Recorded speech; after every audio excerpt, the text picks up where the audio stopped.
초기부 인간은 별 볼일 없던 존재였다고요? 자, 이제 보세요. 사피엔스 이야기는요, 이렇게 시작돼요. 아니, 인간?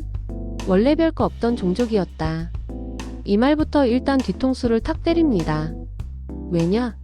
우리가 흔히 배우는 오스트랄로피테쿠스, 에렉투스, 사피엔스 이런 깔끔한 진화표 있죠? 하라리는 그걸 아주 시원하게 부정해요. 잠깐 여기서 핵심이 뭐냐면요. 옛 인류들은 일렬행진이 아니라 동시대에 함께 살던 사촌들이었다는 거예요. 그리고 그 사촌들을 어떻게 했냐? 듣기 좀 그런데 네, 조직적으로 제거했습니다. 우리가 지구의 주인이 된 비밀? 멋진 발톱도 날개도 아니라 바로 이 협력된 폭력성 그리고 집단 행동 능력이었다는 거죠. 이부 인간이 왜 이렇게 강해졌을까? 비밀은 협력의 기술. 자, 이제 다음 이야기로 넘어가 볼게요. 하라리가 아주 재밌는 비교를 하나 합니다.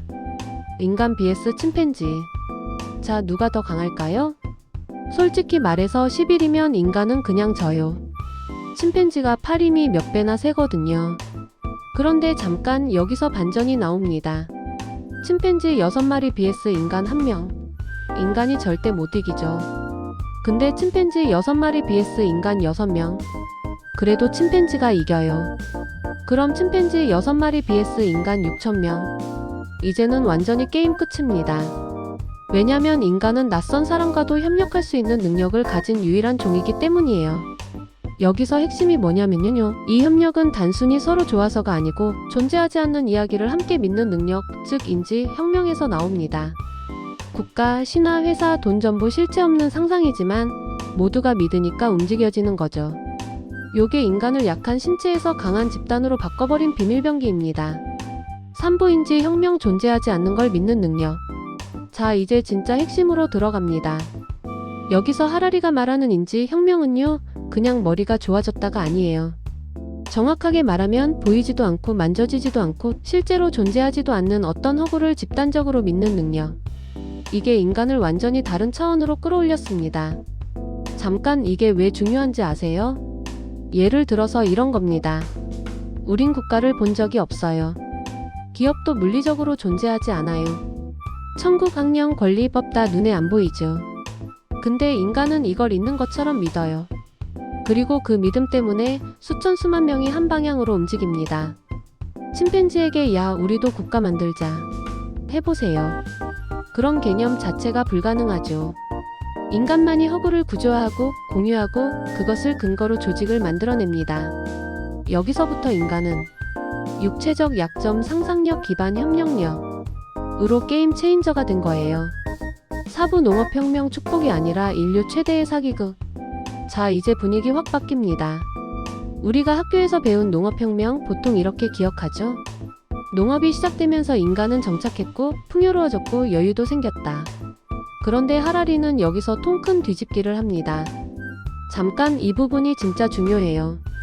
하라리는 농업혁명을 이렇게 부릅니다. 인류 역사상 가장 큰 사기극, 밀과 쌀이 인간을 노예로 만든 사건. 왜 그런가요? 구석기 때 사람들은요, 생각보다 꽤 여유롭게 살았어요. 사냥하고 쉬고 또 쉬고 이동하면서 자연 속에서 다양하게 먹으며 살았죠. 그런데 농업이 시작되자마자 인간은 갑자기 해 뜨면 일하고 해 지면 또 일하는 노예 스케줄에 갇혀버립니다. 게다가 밀쌀 같은 작물은 영양 불균형을 만들고 가축과 가까이 지내면서 각종 질병이 폭발적으로 늘어요. 정착하면서 싸울 이유도 생기고 땅곡식 창고를 지키려고 전쟁도 시작됩니다. 우리가 문명의 시작이라고 부르는 농업혁명은 실은 인간이 자기 손으로 만든 최초의 덫이었다는 거죠. 오부 농업혁명의 진짜 피해자는 인간만이 아니다. 자, 이제 농업혁명의 후폭풍을 좀 더 깊게 들어가 볼게요. 아끼는 인간이 노예 스케줄에 갇혔다고 했죠? 근데 여기서 끝이 아닙니다. 하라리는 한 단계 더 가요. 농업혁명은 인간뿐 아니라 지구의 모든 동물을 고통 속에 밀어넣었다. 잠깐 생각해보세요. 구석기 시절 대부분의 동물은 자연 속에서 자기 속도로 살았어요. 그런데 농업이 시작되자마자 인간은 생산성을 기준으로 동물을 재편합니다. 소? 힘을 위해 길러짐. 돼지? 고기를 위해 공장식으로 번식. 닭? 말 그대로 알 생산 기계가 됨. 하라리가 말하길 번식개체 수로만 따지면 인간과 가축은 역대 최강의 성공종이다. 맞습니다. 숫자만 보면 대성공이에요. 하지만 개체 하나하나의 삶의 질을 보면 그건 처참하다 못해 비극이라는 거죠. 인류가 번성한 만큼 다른 종은 야생에서 사라지고 가축으로 재설계되어 고통받게 되었습니다. 그리고 여기서 중요한 반전. 이 모든 변화의 시작점이 바로 우리가 더 행복해지려고 시작한 농업이었단 사실. 결국 인간은 풍요를 얻었지만 행복을 잃고 자연은 파괴되고 다른 종들은 감옥에 갇힌 셈입니다. 육부 인류 통합의 시작 돈제국 종교라는 세 가지 마법. 이제 이야기가 새로운 국면으로 넘어갑니다. 바로 인류 통합이라는 거대한 장면이에요. 농업혁명 이후 사람 수가 폭발적으로 늘면서 이제 작은 부족 단위로는 세상을 운영할 수 없게 됩니다. 그러자 인류는 역사상 가장 기묘한 세 개의 도구를 만들어내죠. 자, 여기서 잠깐. 하라리가 말하는 세 가지 통합장치가 뭐냐면요. 돈, 제국, 종교. 먼저 돈. 우리가 손에 쥐는 지폐, 카드, 숫자 사실 아무 실체가 없어요. 그냥 이게 가치 있다고 모두가 동의한 상상일 뿐이죠. 하지만 이 상상이 통하면 전혀 모르는 두 사람이 엄청나게 매끄럽게 거래할 수 있습니다. 두 번째는 제국. 우리가 보통 제국하면 착취, 침략, 폭력만 떠오르잖아요. 근데 하라리는 그 뒤에 남긴 공용 법률 언어도로 문화를 인류를 하나로 묶은 시스템으로 봐요. 양날의 검이지만 강력한 통합장치였던 거죠. 세 번째는 종교. 신을 본 사람도 없고 만진 사람도 없고 증명도 없어요. 그런데 전 세계 수억 명이 같은 신화를 믿고 그 믿음을 위해 헌신하죠. 말도 안 되는데 동시에 믿으니까 현실이 되는 겁니다. 결국 이 세 가지는 모두 물리적 실체는 없지만 집단이 믿는 순간 거대한 현실이 되는 이야기들. 여기서 인간의 진짜 능력이 다시 한번 드러납니다. 바로 허구를 통해 수억 명이 협력하는 힘. 칠부돈이라는 마법 존재하지 않지만 모두를 움직인다. 자, 이제 세 가지 통합장치 중 첫 번째, 돈을 깊게 파볼 차례입니다. 여기서 하라리가 던지는 질문이 아주 재밌어요. 돈은 진짜인가? 아니면 집단적 환상인가? 자, 잠깐 생각해보세요. 우리가 쓰는 지폐, 카드, 통장 숫자. 이게 왜 가치가 있죠? 그 종이 자체가 금보다 귀해서? 아니죠. 다른 사람도 이걸 가치 있다고 믿을 것이다 라는 믿음 때문에 움직이는 겁니다. 자, 이제 보세요. 하라리는 돈을 두 가지로 구분합니다. 돈가치 그 자체, 화폐 가치를 담는 그릇. 돈의 본질은 바뀌지 않는데 화폐는 시대마다 끝없이 바뀌죠. 처음엔 조개 껍데기, 그러다 금은, 지금은 그냥 색칠한 종이, 그리고 대부분의 돈은 이제 은행 서버에 찍힌 숫자예요. 여기서 반전이 옵니다. 전 세계에서 실제로 쓰이는 실물 화폐는 얼마 되지 않아요. 은행과 국가 시스템 속 기록된 숫자가 사실상 대부분입니다. 즉, 현대 문명을 움직이는 건 실물이 아니라 믿음이다. 그리고 이 믿음 덕분에 인간은 낯선 사람끼리도 초정확하고 빠른 협력을 할 수 있게 되었죠. 이게 바로 돈이 가진 엄청난 힘입니다. 8부제국 가장 무섭고 동시에 가장 강력한 통합장치. 자, 이제 두 번째 통합장치 제국으로 가봅시다. 여기서 하라리가 하는 말이 아주 묘해요. 우리가 제국하면 떠오르는 이미지? 침략, 식민지, 폭력, 강제동화 전부 부정적이죠. 그런데 잠깐. 하라리는 제국을 이렇게 정의합니다. 모든 사람을 하나의 규칙 아래 묶으려는 초대형 프로젝트. 듣고 보면 무섭기도 하고 한편으론 엄청난 스케일의 시스템이죠. 예를 들어 영국 제국을 봅시다. 인도 사람들에게 얼마나 끔찍한 착취를 했는지 우리는 잘 알고 있어요. 하지만 역사라는 건 항상 한 얼굴만 있지 않죠. 영국이 만든 철도법률 행정 시스템 공용어는 훗날 인도가 통합된 현대 국가로 성장하는 토대가 되기도 했습니다. 자기 시각 그대로만 보면 이해 안 되는 부분, 하라리는 이걸 제국의 양날의 검이라고 부릅니다. 파괴도 하지만 동시에 하나의 거대한 틀도 남기는 존재. 그리고 중요한 포인트. 제국도 실체가 아니라 이야기예요. 우리는 하나의 통치 아래 있다. 저항이 우리 모두를 대표한다. 이런 믿음이 사라지는 순간 제국은 모래성처럼 무너집니다. 즉, 제국이 강했던 게 아니라 사람들이 그 이야기에 동의했기 때문에 유지됐던 거죠. 구부 종교 보이지 않지만 인류를 움직이는 초강력 서사. 자, 이제 세 번째 통합장치 종교로 갑니다. 여기서 하라리가 던지는 말이 아주 핵심이에요. 종교는 존재하지 않는 것을 믿게 만드는 최강의 시스템이다. 잠깐 다시 생각해 봅시다. 신을 직접 본 사람? 손잡아 본 사람? 식사 같이 해본 사람? 없죠. 그런데도 인류 역사에서 종교는 국가보다 더 오래가고 법보다 더 강력하고 돈보다 더 넓게 퍼졌습니다. 왜 그럴까요? 여기서 포인트는 공동의 믿음이에요. 수백만 명이 같은 이야기, 신화, 율법, 구원, 심판을 함께 믿는 순간 그 믿음은 실제보다 더 강력한 현실이 됩니다. 예를 들어볼게요. 중세 유럽에서 교회가 금지했다라는 한마디는 왕의 명령보다 더 무겁게 받아들여졌어요. 왜냐? 사람들은 왕보다 보이지 않는 질서를 더 두려워했기 때문이죠. 그리고 종교의 진짜 파워는 여기 있습니다. 전혀 모르는 사람들끼리도 같은 신을 믿는 순간 우리 편이라는 감각이 생긴다는 것. 이건 국가도 돈도 가지기 어려운 힘이에요. 그럼 종교가 늘 긍정적이었느냐? 당연히 아니죠.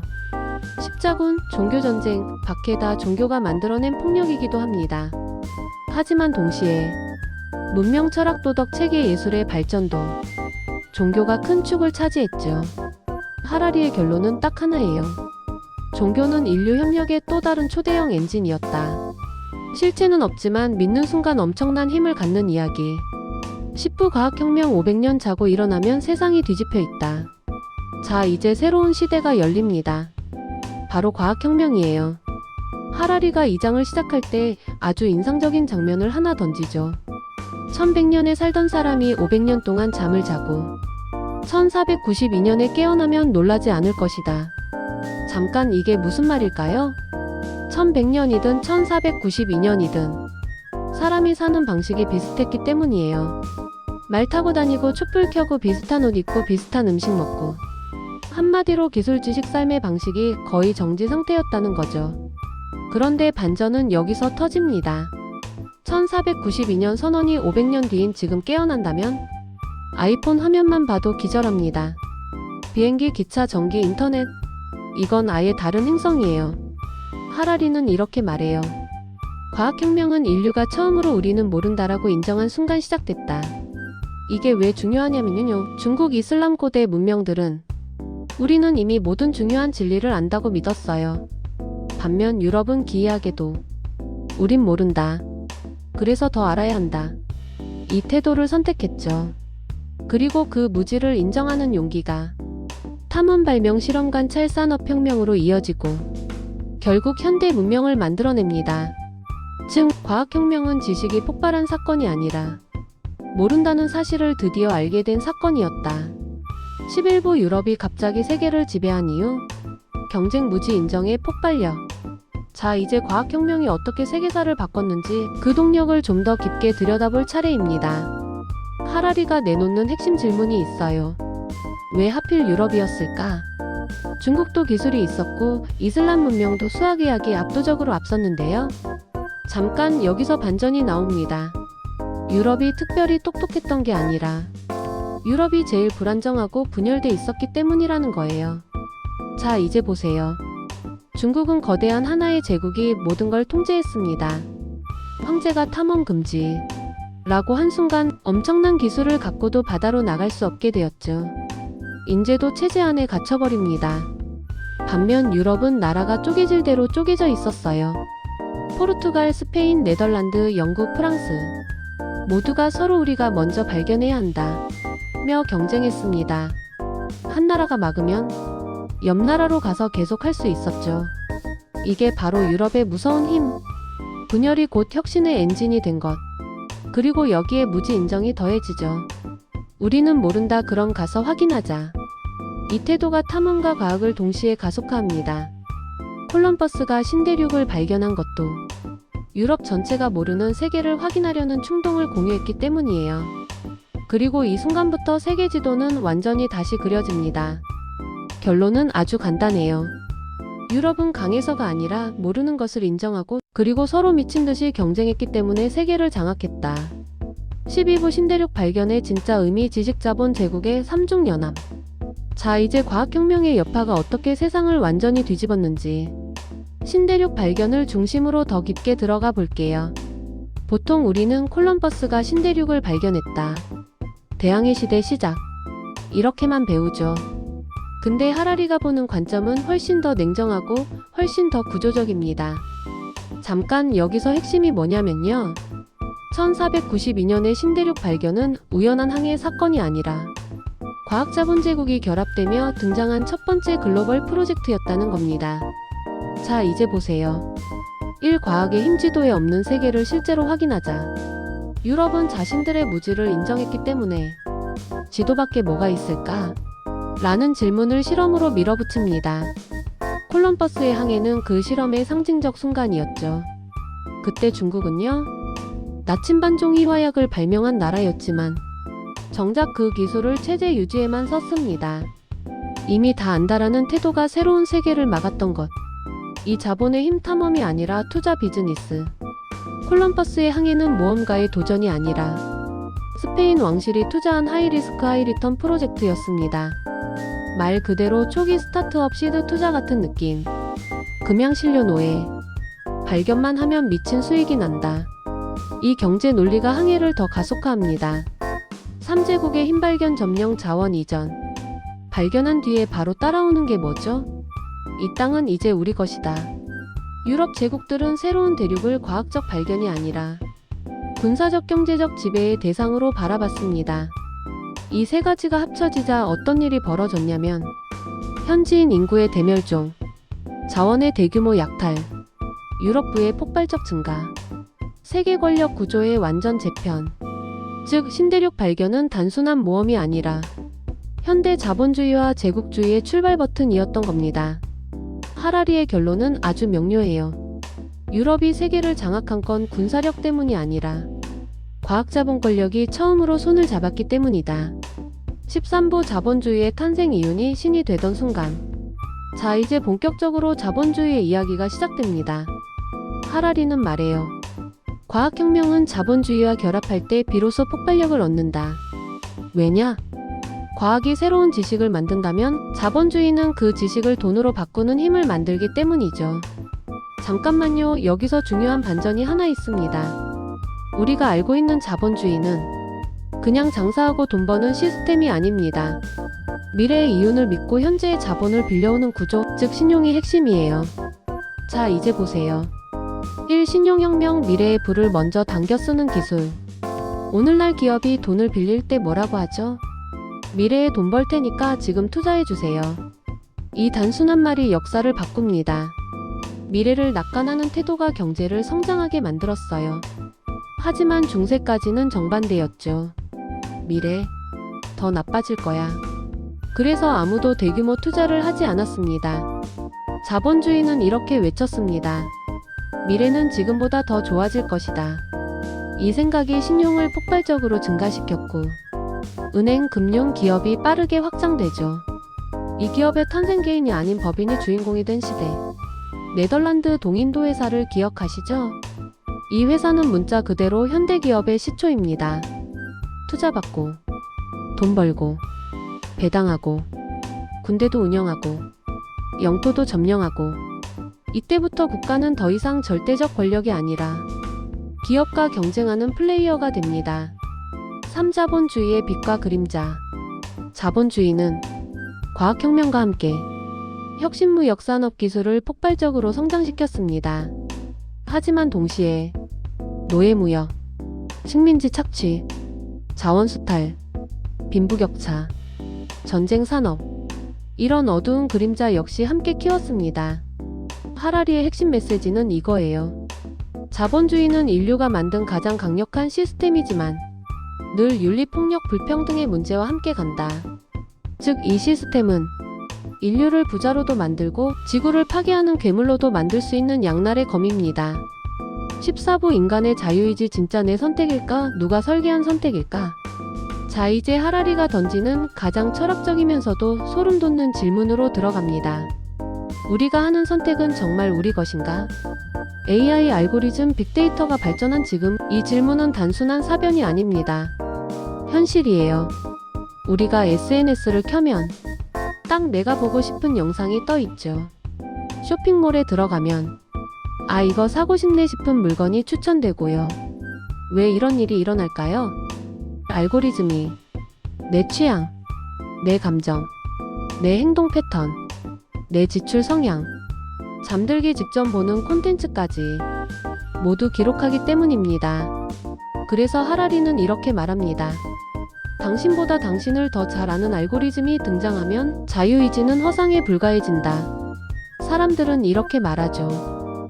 나는 내가 사고 싶은 걸 산다. 나는 보고 싶은 영상을 본다. 그런데 사실은 이미 알고리즘에 의해 보게 될 후보 목록이 설계된 상태입니다. 즉, 당신의 선택이 100가지 중에서 선택하는 게 아니라 알고리즘이 추려준 5가지 중에서 선택하는 거죠. 이건 진짜 선택일까요? 아니면 선택하는 느낌일 뿐일까요? 하라리는 경고합니다. 데이터를 독점한 소수는 인류의 마음과 감정을 조종할 수 있다. 이건 단순한 광고 문제가 아니에요. 선거, 금융, 여론, 폭력, 소비, 연애, 직업 선택, 모든 인간 행동이 알고리즘의 영향력을 받습니다. 그리고 어느 순간 내 생각이라고 믿었던 게 사실은 알고리즘이 심어준 신호였다는 걸 깨닫게 될 수도 있죠. 이러면 자유는 어떻게 될까요? 민주주의는? 개인의 정체성은? 우리가 미래에 이룰 수 있는 가장 중요한 것은 일자리나 돈이 아니라 마음의 주도권이다. 15부 우린 어떤 미래를 선택할 것인가? 하라리는 사피엔스의 끝에서 엄청난 질문 하나를 조용히 던지고 책을 닫습니다. 우리가 어디로 가고 있는지 우리는 알고 있는가? 사피엔스 전체를 관통하는 핵심 메시지를 딱 한 줄로 압축한 말이에요. 인지혁명은 존재하지 않는 걸 믿는 능력으로 시작됐고, 농업혁명은 행복보다 생산을 선택한 실수였고, 과학혁명은 우리는 모른다는 태도에서 출발했으며, 산업혁명은 지구의 시간을 인간의 속도로 바꿔버렸죠. 모든 게 치밀한 계획이 아니라 결국 우연한 선택들이 쌓여 만들어진 결과였다는 겁니다. 예전엔 잘못된 선택을 해도 인류가 다 같이 다시 조정하면 됐습니다. 하지만 지금은 한 번의 선택이 종의 운명을 바꿀 수 있을 만큼 강한 권능을 가졌습니다. 유전자 편집, AI, 데이터 독점, 생명 연장, 뇌 업그레이드. 이런 기술은 돌이킬 수 없는 변화를 만들죠. 그래서 하라리는 말합니다.